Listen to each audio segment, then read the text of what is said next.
जय माता दी।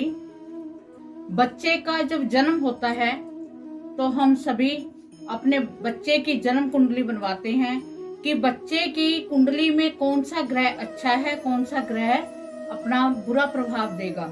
और हम देखते हैं कि बच्चे का भविष्य कैसे रहेगा। तो हम किससे देखते हैं? अगर हम देखें तो बच्चे का भविष्य जो हम देखना चाहते हैं तो उसमें ऐसा कौन सा कारण है जो बच्चे का भविष्य उज्जवल बनाते हैं। तो हम देखते हैं कि कुंडली में जो 12 घर हैं उनमें कौन कौन से ग्रह विराजमान हैं और वो किस दृष्टि से हमें देख रहे हैं, उसका हमारे जीवन पर क्या प्रभाव पड़ेगा। जिसकी कुंडली में अच्छा ग्रह होता है वो वैसे ही उसकी जो लाइफ है बड़ी अच्छी चलती जाती है, जिसमें पत्नी का स्थान, बच्चों का स्थान, माता पिता का स्थान, बच्चा माता पिता के लिए कैसा रहेगा, ये सारी जो अध्ययन है कुंडली अध्ययन में हमें सब कुछ पता चल जाता है कि बच्चे की विद्या कैसी रहेगी, उसका मान सम्मान क्या आगे बरकरार रहेगा, उसका जो क्षेत्र है क्या वो गवर्नमेंट जॉब प्राप्त करेगा या राजनीति क्षेत्र में आएगा या अपना व्यापार होगा। तो कहने का मतलब सारा कंक्लूजन यही है कि कुंडली में बैठे हुए ग्रह हमें बताते हैं कि हम किस योग्य हैं। पर कई बार क्या होता है कि हमें नॉलेज नहीं होती कि कौन सा ग्रह हमारे लिए अच्छा है। जब हम जाते हैं किसी ब्राह्मण के पास तो वो हमें कहता है कि आपके कुंडली में बुध खराब है, इसलिए आपको ये दिक्कत आ रही है, आप इस चीज का उपाय करें, आप ग्रीन दान करें, आपका ग्रह ठीक हो जाएगा। बच्चा पढ़ाई में कमजोर है तो आपका चंद्र कमजोर है, कहीं ना कहीं आपका चंद्र कमजोर है, इसलिए आपका बच्चा स्टडी में नहीं है, कामयाब नहीं हो पा रहा, उसके लिए आप ऐसा उपाय करें। उपाय करनी बहुत अच्छी बात है, हमें टाइम टू टाइम उपाय करते हुए रहना चाहिए, क्योंकि दो बातें हैं, एक तो हमारे हाथ से दान निकल जाता है, दूसरा क्या है कि हमारे जो ग्रह है वो अपनी शुभता प्रभाव देने लग जाते हैं। आज मैं आपके लिए इस वीडियो में एक ऐसा उपाय लेके आई हूँ कि आपकी कुंडली में 9 के 9 ग्रह अगर आपको कोई विपरीत प्रभाव दे रहे हैं तो उनका जो प्रभाव है वो कम हो जाएगा, आप पर वो उनका अच्छा प्रभाव हो जाएगा। और जो आपकी कुंडली में अच्छा प्रभाव दे रहे हैं वो, जैसे उदाहरण है कि सोने पे सुहागा, वो अपना कार्य सोने पे सुहागे की तरह करने लग जाएंगे। आपका जो फ्यूचर है वो ब्राइट हो जाएगा अगर आपकी कुंडली में सभी ग्रह अच्छे हैं। तो ये उपाय बड़ा आसान सा है, सस्ता क्या, बिल्कुल निःशुल्क ही है, इसकी कोई कीमत नहीं है।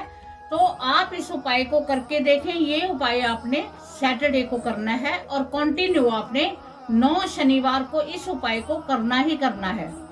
चाहे आपके ग्रह जो है वो अच्छी स्थिति में है, चाहे वो बुरी स्थिति में है, चाहे वो ऐसे है कि आपको नहीं पता, आपने अध्ययन नहीं करवाया कुंडली का, आपको पता ही नहीं कि हमारे साथ कुछ उल्ट पुल्ट हो रहा है, पर पता ही नहीं कौन सा ग्रह हमें खराब कर रहा है। परसों ही एक बच्ची का फोन आया, वो काफी परेशान थी, काफी वो रो रही थी कि मेरे साथ पता नहीं ऐसा क्यों हो रहा है, मैं क्यों इतनी परेशान हूँ, मुझे समझ ही नहीं आता कि मेरे से अगर कोई गलती हो गई है तो मैं उसके लिए बड़ा पछतावा कर रही हूँ। तो ये छोटी छोटी बातें होती हैं जिससे हमारी जिंदगी में परेशानी हो जाती है। पर हमारा कहीं ना कहीं कोई ग्रह, अगर आपके मंगल ग्रह खराब है तो आप पर कर्ज की स्थिति बन जाएगी, आप बहुत बुरी तरह कर्ज में फंस सकते हो अगर आपका मंगल खराब है। अगर आपका गुरु खराब है, आपका शुक्र खराब है, तो आप जैसी जिंदगी चाहते हो, आपके पास पैसा बहुत है पर अपनी लाइफ ऐश्वर्य भरी नहीं हो सकती। आपके पास ऐश्वर्य होने की बजाय आप किसी न किसी टेंशन में पैसे को इर्द उर्द आपका खुर्द बुर्द हो रहा है। तो आज जो मैं आपको उपाय बताने वाली हूँ उस उपाय को ध्यान से करना है, बड़े आराम से करना है। उसका जो समय है वो आप मॉर्निंग में या इवनिंग में कोई भी टाइम ले सकते हो। अगर मॉर्निंग में लोगे तो सुबह सुबह के ही जो प्रभात टाइम होता है, मीन 8 और 9 बजे के बीच बीच में, जो मतलब सूर्य उदय के 2-2.5 घंटे के बीच बीच में। और अगर आपने शाम को लेना है तो सूर्य अस्त के बाद, आपके आधे घंटे के बाद में आपने क्या करना है, आपने 9 रंग के धागे लेने हैं। ठीक है, 9 रंग के धागे, मतलब आप ये धागे रील भी ले सकते हो अपनी, जैसे रील होती हैं घरों में हम सिलाई करते हैं, रीलें पड़ी होती हैं।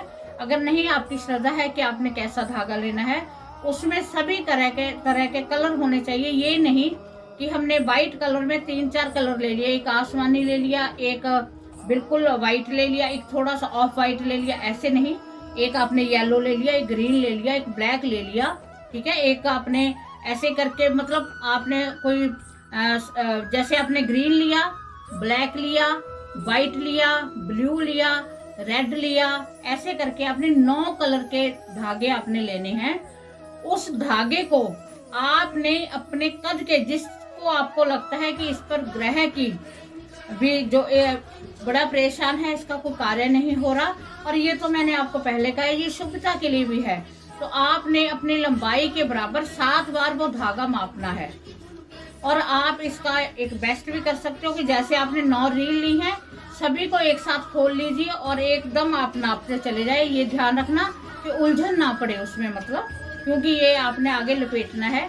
7 बार आपने धागे को अपने हाइट के बराबर में नाप कर आपने अपने साथ 9 दीपक लेके जाने हैं। उसकी बातें बनाकर लेके जानी है, घर से जगाने नहीं है। घर से इसलिए नहीं जगाने कि ये उपाय पीपल पर करना है, तो पीपल हो सकता है आपके घर से दूर हो। अगर नहीं भी दूर हो तो घर से 9 दीपक आप जगा के लेके जाओगे। रास्ते में अगर एक आधा बढ़ गया तो आपको वहम होगा, इसलिए आप दीपक में बाती डालकर माचिस साथ में ले जाइए और उसको साथ में ही लेके जाने हैं।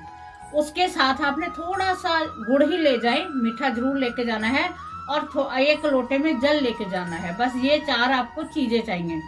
आपने जाना है, जाकर पीपल के वृक्ष के पास बैठकर आपने भगवान को, वासुदेव को याद करना है। आपको पता है कि जो भगवान ब्रह्मा है वो सभी ग्रहों के देवता हैं, मतलब सभी ग्रह वो चलाते हैं।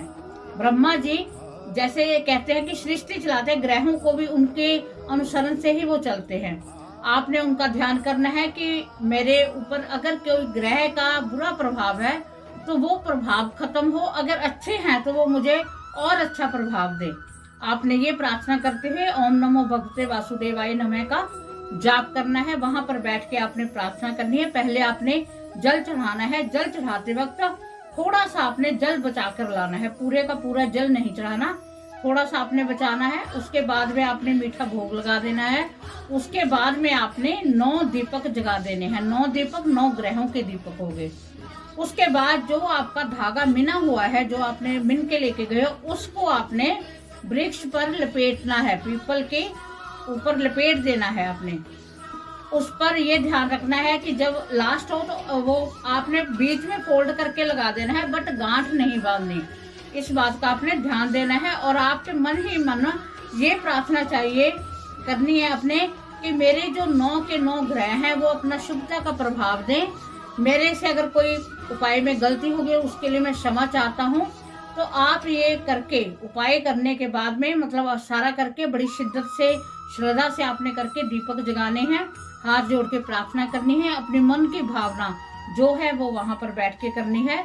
और ये कंटिन्यू 9 शनिवार आपने करना ही करना है। 9 ग्रह है तो हम अगर एक शनिवार एक ग्रह के लिए देते हैं तो 9 शनिवार कोई ज्यादा टाइम नहीं है, मीन 2 महीने 1+ हो गया, ठीक है ना। उसके बाद आपने घर में आ जाना है।